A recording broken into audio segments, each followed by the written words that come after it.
అందరికీ నమస్కారం. నేను జిల్లా కలెక్టర్ హరేంద్ర ప్రసాద్ మాట్లాడుతున్నాను. రాబోయే అంతర్జాతీయ యోగా దినోత్సవం సందర్భంగా ఈ కార్యక్రమంలో పాల్గొనాలని అనుకుంటున్న ప్రజలందరూ కూడా వాళ్ళ దగ్గర ఉన్న సచివాలయాన్ని సంప్రదిస్తే సచివాలయ సిబ్బంది ద్వారా అక్కడ ఏర్పాటు చేసిన రవాణా సౌకర్యం ద్వారా వాళ్ళకు కేటాయించబడిన ఆ కంపార్ట్మెంట్కి చేరుకోవడానికి అవకాశం ఉంటుంది. ప్రతి సచివాలయం కూడా బీచ్ రోడ్లో ఒక కంపార్ట్మెంట్కి మ్యాప్ చేయడం జరిగింది. ఎక్కడ ఈ కంపార్ట్మెంట్ వస్తుందనే వివరాలు కూడా సచివాలయం సిబ్బంది అందజేస్తారు.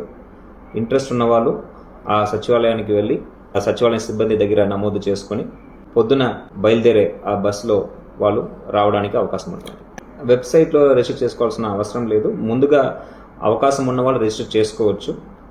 రిజిస్టర్ చేసుకోలేకపోయిన వాళ్ళు సచివాలయం వెళ్తే సచివాలయం సిబ్బంది వారు ఒక మొబైల్ యాప్లో పార్టిసిపెంట్స్గా వాళ్ళని ఎంపిక చేయడం జరుగుతుంది.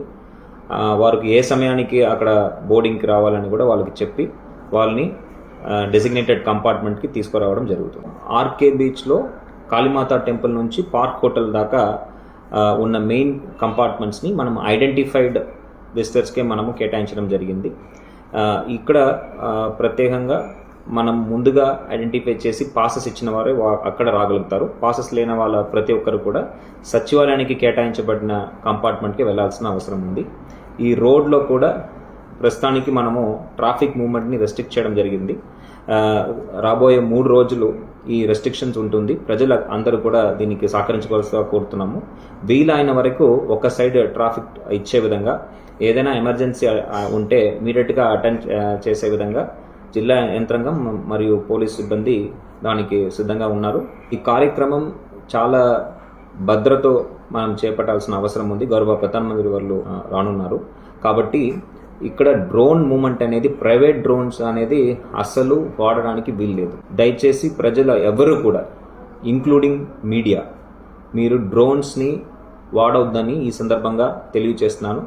డ్రోన్స్ మీరు వైలేట్ చేసి వాడితే మీ మీద చట్టపరంగా చర్యలు కూడా తీసుకోవడం జరుగుతుంది. సో దయచేసి ప్రతి ఒక్కరు ఈవెన్ చిల్డ్రన్ కూడా ఇంట్లో ఉంటే వారొక డ్రోన్స్ కూడా ఆ సమయంలో మీరు ఆపరేట్ చేయడానికి వీల్లేదు. 3 లక్షల పైన మనం యోగా చేసేయడానికి మనము సదుపాయాలు కూడా ఏర్పాటు చేయడం జరిగింది. దానికి అనుకూలంగా కావాల్సిన మంచినీళ్ళ సదుపాయాలు, ఫస్ట్ ఎయిడ్ టీమ్స్ ఇవన్నీ కూడా మనము లైటింగ్, మ్యాట్స్ అండ్ కార్పెట్స్ ఇవన్నీ కూడా మనం ఏర్పాటు చేయడం జరిగింది. సో పార్టిసిపేట్ చేయాలనుకున్న వారు మీరు సచివాలయానికి వెళ్తే అక్కడ నుంచి మీరు ఇబ్బంది లేకుండా బస్ ఇన్ఛార్జెస్ మనం పెట్టడం జరిగింది. ప్రతి బస్సుకు కూడా ఆ ఇన్ఛార్జెస్ వారు తీసుకువస్తారు. వెన్యూ నుంచి వారే తీసుకువెళ్ళి సచివాలయంలో వాళ్ళని డ్రాప్ చేయడం జరుగుతుంది.